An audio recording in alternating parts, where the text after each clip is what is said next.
Hi guys, welcome to nutrition life circle. I am H S. Chaudhary, nutrition therapist. आज मैं आपके लिए बहुत ही नए प्रकार का विषय लेकर के आया हूँ। Are you well aware about your second brain? Second brain क्या होता है, ये हमको पहले मालूम होना चाहिए। मैं आपको यहाँ बताने जा रहा हूँ कि सेकंड ब्रेन जो है वो आपके गट को कहते हैं। गट क्या है? गट यानी कि आंतें हैं। आंतों में एक सिस्टम बना होता है, नर्वस सिस्टम, जिसको हम बोलते हैं ENS, इंट्रिक नर्वस सिस्टम। ये जो है हमारे ब्रेन से जुड़ा होता है और सीधे सीधे हमारी आंतों का, यानी जिसको हम गट कह रहे हैं, गट का संबंध कभी भी ब्रेन से नहीं होता है और इंट्रिक सेंट्रल सिस्टम के माध्यम से ही हम उसको गवर्न करते हैं और वो माइंड को ये सिस्टम में हमारे सिग्नल्स भेजता है।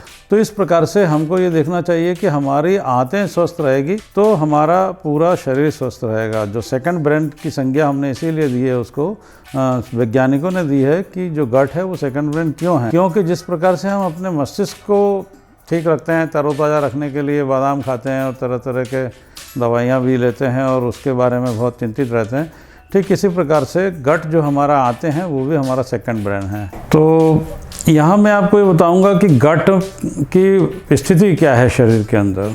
गट यानी कि आंत।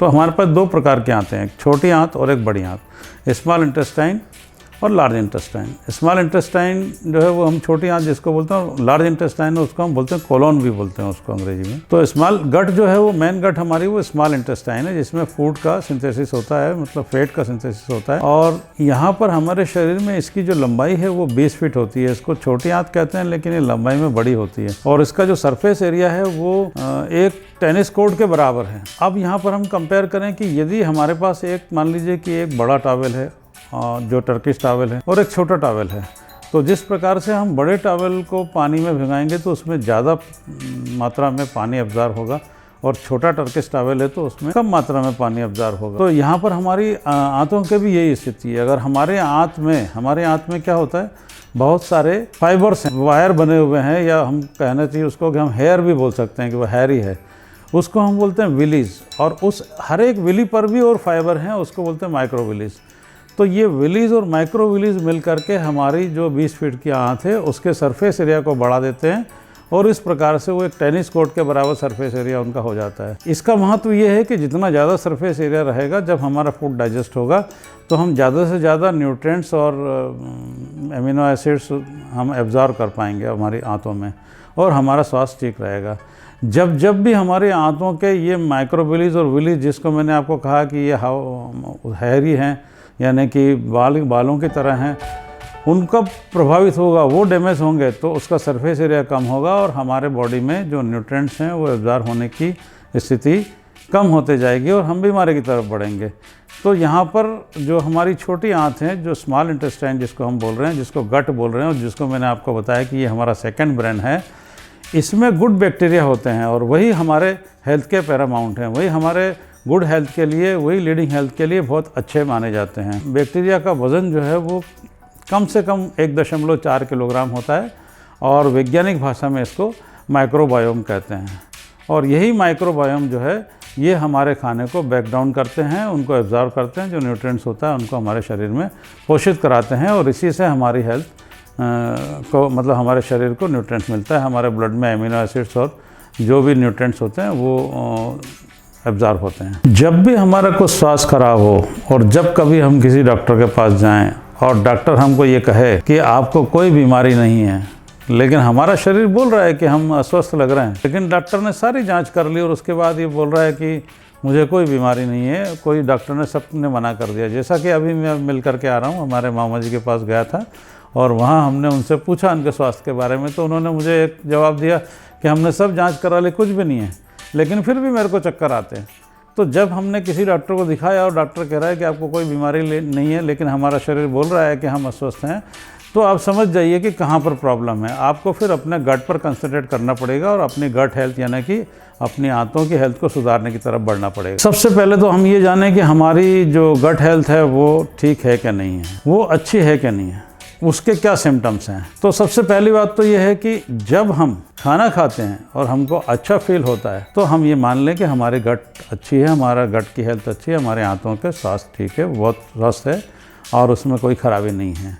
इसी प्रकार से जब हमारा खाना डाइजेस्ट होता है और हम दिन में 24 घंटे में 2 से 3 बार बहुत मतलब कि टॉयलेट जाते हैं और जो बाउल होता है हमारा वो जो है वो सॉलिड और सेमी सॉलिड के रूप का है, बिल्कुल पतला नहीं है और ना ही हम बार बार मतलब डायरिया की तरह मतलब दस जा रहे हैं, तो हमारा गट हेल्थ ठीक है। इसी प्रकार से हमारे पेट में कभी कोई गैस नहीं बन रहा है, कोई दर्द नहीं हो रहा है, कोई क्रैम्पिंग नहीं हो रहा है, कोई मरोड़ नहीं आ रही है, तो हम ये मानेंगे कि हमारी गट हेल्थ अच्छी है। इसी प्रकार से हमने यदि ये फील किया कि खाना खाने के बाद में हमको ऐसा लगा कि कभी भी कोई इंडाइजेशन नहीं लग रहा है, फ्री टाइप का है, तो हम मान लेंगे कि हमारी गट की हेल्थ अच्छी है। साथ ही साथ कभी भी हमने ये नहीं देखा कि डाइजेशन के लिए हमको मतलब जो है किसी दवाई की ज़रूरत पड़ रही है, हम कोई फूड डाइजेस्ट कर रहे हैं तो हम दवाई खा रहे हैं और फिर हमारा फूड डाइजेस्ट हो रहा है, तो हमारी गट हेल्थ ख़राब है। अगर दवाई नहीं खा रहे हैं और हमारा डाइजेशन ठीक है, हमारा हाजमा ठीक है, तो हम मान लेंगे कि हमारी गट की हेल्थ ठीक है। और इसी प्रकार से हम कभी भी कोई एसिड रिफ्लक्स यानी कि एसिडिटी हमको कभी फील नहीं होती है, कभी भी जलन की डकार नहीं आ रही है पेट में, तो हम ये मान लेंगे कि हमारी गट जो है वो बहुत स्वस्थ है। इसी प्रकार से पुअर गट हेल्थ बीमार हमारे आते हैं, वो उनको हम किस प्रकार से पहचानेंगे? तो सबसे पहला सिम्टम्स है कि हमारे मतलब जो इरिटेबल बाउल सिंड्रोम होगा, मतलब हमको बार बार अनईजी लगेगा, खाना ऊपर चढ़ेगा, गैस ऊपर आएगी और मतलब इस प्रकार से हमको अव्यवस्था लगेगी शरीर में। दूसरा अस्थमा हो सकता है, जिसको अस्थमा है उसका भी गट हेल्थ ठीक नहीं है। जिसके चेहरे पर मुहासे आ रहे हैं उसका भी गट हेल्थ ठीक नहीं है। किसी के स्किन में एक्जिमा हो रहा है या स्किन डिसऑर्डर है, रैशेस आ रहे हैं, लालपन हो रहा है, खुजली चल रही है, तो आपका गट हेल्थ ठीक नहीं है। थायराइड का डिसऑर्डर हो गया है, जैसे कि किसी को थायराइड की प्रॉब्लम होती है तो आदमी मोटा होना शुरू हो जाता है, तो अगर थायराइड डिसऑर्डर है तो आप समझ लीजिए कि आपका गट हेल्थ ठीक नहीं है। आपके शरीर में ऑटोइम्यून डिसीजेज आना शुरू हो जाएगी, है ना। यदि आपको आर्थराइटिस है तो आपका गट हेल्थ ठीक नहीं है, आपको डायबिटीज़ है तो आपका गट हेल्थ ठीक नहीं है, आपको ऑटिज़म है तो गट हेल्थ आपका ठीक नहीं है, मस्तिष्क की कोई न्यूरोलॉजिकल डिसऑर्डर है तो आपका गट हेल्थ ठीक नहीं है। आपके बॉडी में वेट लॉस का रेजिस्टेंस हो गया, यदि आप मोटे हो गए और आप पतले होना चाह रहे हैं और आप प्रयास कर रहे हैं कि मैं डाइटिंग कर रहा हूँ और कम खा रहा हूँ और पूरे जो भी साधन होते हैं वेट लॉस के वो हम आजमा रहे हैं और फिर भी हमारा वेट लॉस नहीं हो रहा है, इसका मतलब आपके गट में कहीं प्रॉब्लम है, आपके सेकंड ब्रेन में कहीं समस्या है, यानी कि आपका आंतें में गड़बड़ी है, उसको हमको ठीक करना बहुत ज़रूरी है। इसी प्रकार से यदि व्यक्ति डिप्रेशन में चला जाता है या चिंतित है, एंजाइटी में है, तो ऐसी स्थिति में मतलब जो है व्यक्ति के गट ही फेल्योर होता है, गट में ही कोई प्रॉब्लम होती है और उसी में कोई बीमारी होती है और उसी की तरफ हमको ध्यान देना चाहिए, वही बहुत आवश्यक है। अब यहाँ पर मैं आपको एक मुख्य बात बताऊँगा जो कि आपकी आंतों के बारे में है। हमारी आंतें क्या करती है? हमारे अभी जैसा मैंने पहले आपको बताया कि हमारी आंतों में फाइबर्स हैं, बाल टाइप के, रुएँ टाइप के बने हुए हैं और उन फाइबर्स में भी और फाइबर्स हैं जिनको हम विलीज और माइक्रोविली कहते हैं और वो मिलकर के हमारी आंतों में न्यूट्रिशन का एब्जॉर्प्शन करते हैं, अमीनो एसिड्स का एब्जॉर्प्शन करते हैं। तो ये जब एक छोटी सी नली के अंदर होते हैं तो इसमें जो है वो एब्जॉर्प्शन की शक्ति कहाँ आती है? जब कहीं कहीं पर जॉइंट्स में या कहीं कहीं जगह पर ये टाइट जंक्शन बनाते हैं और उन जंक्शंस में से जब हमारा खाना पास होता है डाइजेस्ट होकर के, तो उस स्थान पर जो है हमारे न्यूट्रिशन का एब्जॉर्प्शन हमारी गट करती है और हमारे शरीर में, हमारे ब्लड में उसको भेजती है। लेकिन यदि हमने ऐसा खाना खा लिया या हमने कुछ ऐसी चीज़ों को अंदर डाल दिया जो हमारे आंतों के लिए सही नहीं है, जैसे कि हमने ये ले लिया कि एंटीबायोटिक का ज़्यादा यूज़ किया, इंटेक किया, हमारे डॉक्टर्स ने दिया, कभी हमारे शरीर में कोई ऐसी बीमारी हो गई कि हमको एंटीबायोटिक लेना पड़ा। दूसरा, हमको अगर दर्द निवारक दवाइयाँ लेनी पड़ी, तो ये दर्द निवारक दवाइयाँ और एंटीबायोटिक ये हमारे गट हेल्थ के लिए बहुत ही हार्मफुल होती है। साथ ही हम भोजन कर रहे हैं तो हमने ऐसा भोजन कर लिया जो जेनेटिकली मॉडिफाइड ऑर्गेनिज्म का है, जैसा कि आप देख रहे हैं कि आजकल बाज़ार में कितने प्रकार के, भिन्न प्रकार के गेहूं हमको मिलते हैं। ये गेहूं का उत्पादन बढ़ाने के लिए वर्षों से, विगत 60 साल से प्रयोग होते चले आ रहे हैं और लेज़र रेस के माध्यम से इनके नए नए किस्म बनाई गई है जिससे कि उत्पादन ज़्यादा बढ़े। इन सारे प्रकार के जो नए किस्म के गेहूँ हैं उनको सबको हम जेनेटिकली मॉडिफाइड ऑर्गन्स कहते हैं और इस प्रकार से ये भी हमारे गट को प्रभावित करते हैं। और आजकल आपने एक नया नाम सुना होगा जिसको हम बोलते हैं ग्लूटेन। ग्लूटेन जो है वो मुख्यतः गेहूं में पाया जाता है, जो कि गेहूं को चिपचिपा बनाता है। जो चिपचिपा पदार्थ गेहूं में होता है वो ग्लूटेन होता है और ग्लूटेन से हमारे आंतें प्रभावित होती है, जिसमें सेलिएक डिसीज़ मतलब पेट में आंतों में दर्द और आंतों में घाव होने की प्रॉब्लम आती है। साथ ही साथ वो हमारी गट को भी प्रभावित करती है। जो गट का जो हमारे आंतों का ये जो गुण है कि वो टाइट जंक्शन बनाती है, और जब टाइट जंक्शन से हमारा खाना नीचे जाता है तो ऐसी स्थिति में वो खाना जो है हमारा उसमें एब्ज़ॉर्ब होता है, न्यूट्रिशन एब्ज़ॉर्ब होते हैं। लेकिन जब हम गेहूँ खाते हैं, जब हमारे बॉडी में ग्लूटेन जाता है तो ग्लूटेन क्या करता है, झोनोलिन नाम का एक केमिकल सिक्रेशन हमारे मतलब जो है बॉडी में होने लगता है, आंतों में होने लगता है। और वो डॉक्टर एमी मेयर की एक किताब है, उसमें उन्होंने स्पष्ट बताया है कि जब झोनोलिन का सिक्रेशन केमिकल का फॉर्मेशन बनना शुरू हो जाता है आंतों में, तो जिस प्रक्रिया से हमारे आंतों में न्यूट्रिशन का एब्जॉर्प्शन होता है कि टाइट जंक्शन में मतलब जो है न्यूट्रिशन एब्जॉर्ब हो पाते हैं, जब खाना टाइट जंक्शन से निकलता है तो वो झोनोलिन क्या करता है कि वो टाइट जंक्शन को ढीला कर देता है। और जब ढीला हो जाता है तो जो खाना हमारा उसमें अनडाइजेस्टेड फूड भी अंदर जाने लगता है, और फिर उससे जो हमारे बिली और माइक्रोबिलीज हैं वो भी डैमेज होते हैं।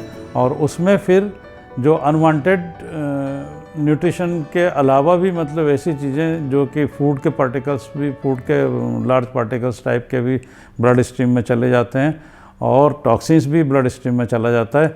और इस प्रकार से एमिनो एसिड्स और न्यूट्रिशन के साथ साथ ये दूसरे तत्व भी हमारे बॉडी में जाने लगते हैं, और तब हम बोलते हैं कि हमारी जो गट है, जो आते हैं, वो लीकी गट हो गई है, मतलब उसमें लीकेज हो गया है। और लीकेज का मेन कारण वही है कि जो झोनोलिन जो केमिकल फॉर्मेशन हो गया है ग्लूटेन की वजह से बॉडी में, उसके कारण हमारी फिर हेल्थ प्रभावित होना शुरू हो जाती है, और फिर हमें ऑटोइम्यून डिसीजेज और ऑटोइम्यून डिसऑर्डर हमारे बॉडी में शुरू हो जाते हैं, और विभिन्न प्रकार की बीमारियां फिर पनपना शुरू हो जाती हैं। लीकी गटों का मेन कारण जैसा अभी मैंने बताया, कुछ कारण तो मैंने बता ही दिया आपको लीकी गट होने के साथ साथ ही। तो पहला जो मुख्य कारण है वो ये है कि फूड इंजेक्शन जब हम करेंगे तो फूड इंजेक्शन में भी जैसे कई लोग बहुत अत्यधिक शराब का सेवन कर लेते हैं, डेयरी प्रोडक्ट का यूज़ कर रहे हैं, साथ ही साथ जैसा अभी मैंने बताया कि ग्लूटेन का सेवन किया, दूसरा जो है शुगर एडेड और एग्स और इस प्रकार से शुगरी प्रोडक्ट हमने खा लिया।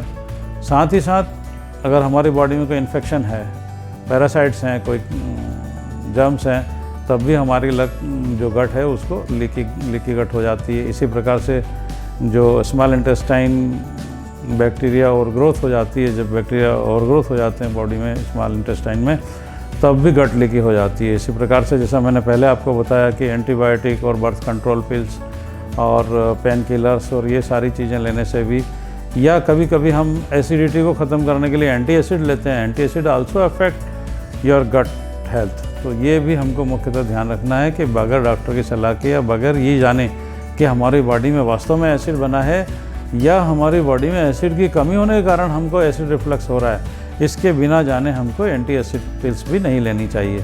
साथ ही साथ तनाव, चाहे वो मानसिक तनाव हो चाहे शारीरिक तनाव हो, वो भी हमारी जो है वो लीकी गट पैदा करता है और हमारी गट हेल्थ को प्रभावित करता है। अब जैसा कि मैंने बताया कि लीकी गट से आपको ऑटोइम्यून डिसीजेस होती है, तो लीकी गट से ऑटोइम्यून डिसीजेस कौन कौन सी होती है? बहुत सारी, ढेर सारी।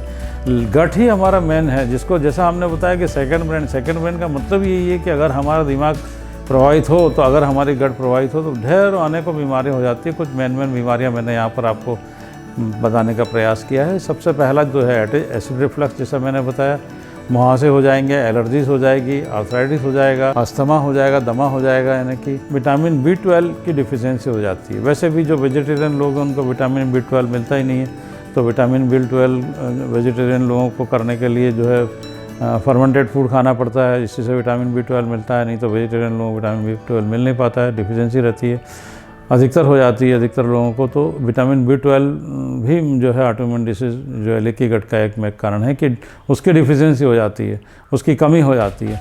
ब्रेन फॉग की स्थिति भी आती है, बीच बीच में हमारा दिमाग जो है वो इस प्रकार से विस्मृत टाइप का हमको लगता है। कार्डियोवैस्कुलर डिसीज होती है, मतलब हृदय रोग हो जाते हैं।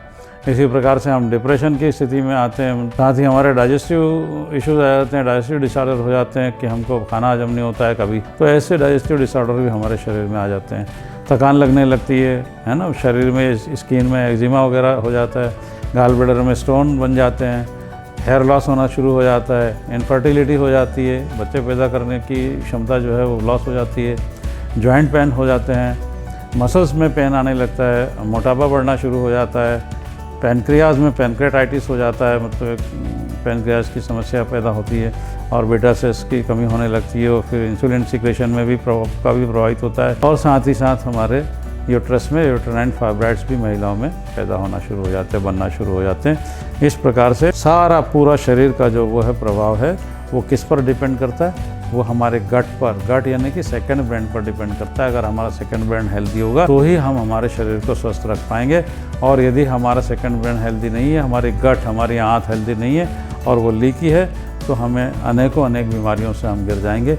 और इसलिए हमको बहुत ज़रूरी है कि हम उसको हेल्दी रखें। तो अब फाइनली हम ये जानेंगे कि हम इसको हेल्दी कैसे रखें। तो हेल्दी रखने के थोड़े से पैरामीटर्स हैं जिसके ऊपर हम ध्यान दें तो हम अपने गट्स को हेल्दी रख सकते हैं। पहला तो मुख्य है कि डिस्ट्रेस, यानी कि हमको तनाव नहीं लेना है, और तनाव ना हो इसलिए हमको अपने शरीर को और मस्तिष्क को शांत रखना है। इसलिए योगा करें, मेडिटेशन करें, सुबह सुबह घूमें, या ऐसी हर एक चीज़ करें जिससे कि हमारा मस्तिष्क शांत रहे और हम तनाव से दूर रहें। दूसरा तरीका जो हमको अपनाना है वो ये है कि हमारी स्लीप जो है, हमारी नींद जो है वो कम से कम 8 घंटे की हो। पूरी 8 घंटे की अगर नींद कोई भी व्यक्ति लेगा तो उसका सेकंड ब्रेन बिल्कुल हेल्दी रहेगा। हमको क्या क्या अवॉइड करना है, तो सबसे पहला तो मुख्यतः हमको प्रोसेस्ड फूड हमको नहीं खाना है। जो भी प्रोसेस किया हुआ है, जैसे मैदा है या पिज्ज़ा बर्गर है, इस प्रकार के प्रोसेस्ड फूड हमको नहीं लेना है। फिर ऐसा हाई शुगरी एडिटिव शुगर वाले मतलब जो पदार्थ का हमको सेवन नहीं करना है। दूसरा, हमको एक्सेसिव अल्कोहल का कंज्यूमशन नहीं करना है।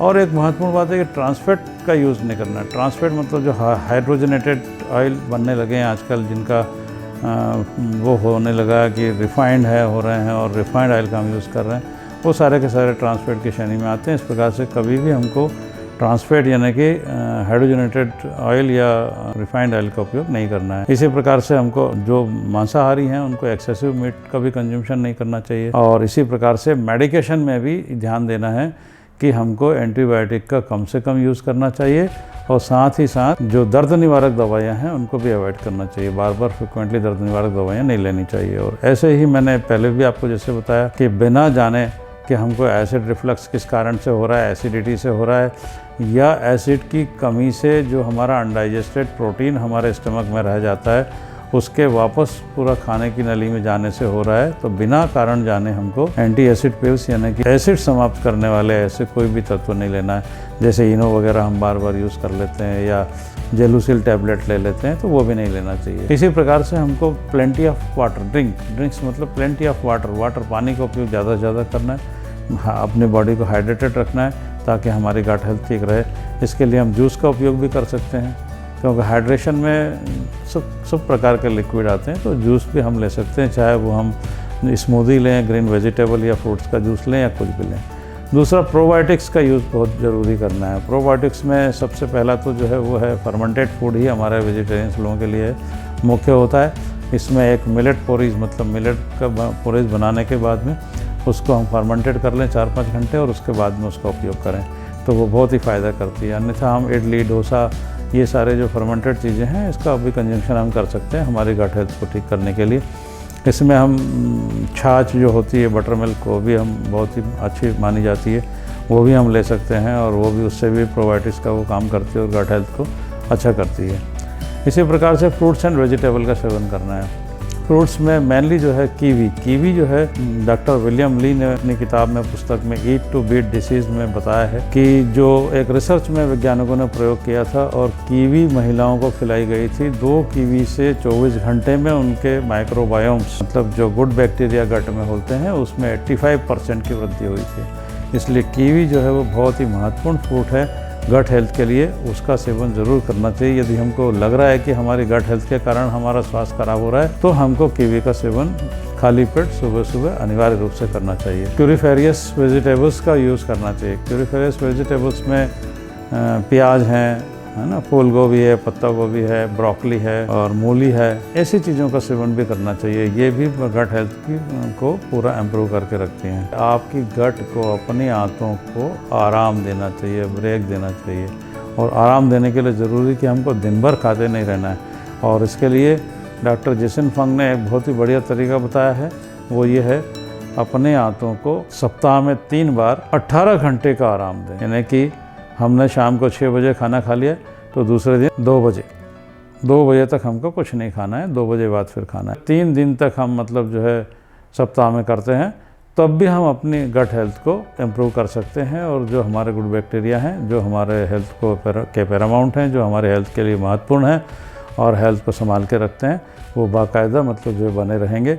और इस प्रकार से एंटी इन्फ्लेमेटरी यानी कि दर्द निवारक दवाइयाँ, एंटीबायोटिक्स का सेवन नहीं करने से जो गुड बैक्टीरिया हैं उनका किलिंग नहीं होगा और आपकी हेल्थ, आपका सेकंड ब्रेन स्वस्थ रहेगा और आप जीवन भर एंजॉय करेंगे। और इसमें जैसा कि मैंने आपको बताया है, ज़्यादा से ज़्यादा लोगों को आप शेयर करें और बताएं कि यदि वो डॉक्टर के पास जा रहे हैं और डॉक्टर उनको कह रहा है कि आपको कोई बीमारी नहीं है, तो वो समझ जाएं कि उनकी गट हेल्थ प्रभावित हो रही है और वो अपनी गट हेल्थ को इम्प्रूव करें, जैसा कि मैंने अभी आपको ये सारे तरीके बताए हैं उससे, और अपने स्वास्थ्य को ठीक करें। आप स्वयं भी स्वस्थ रहें और लोगों को स्वस्थ होने में मदद करें। Thank you very much.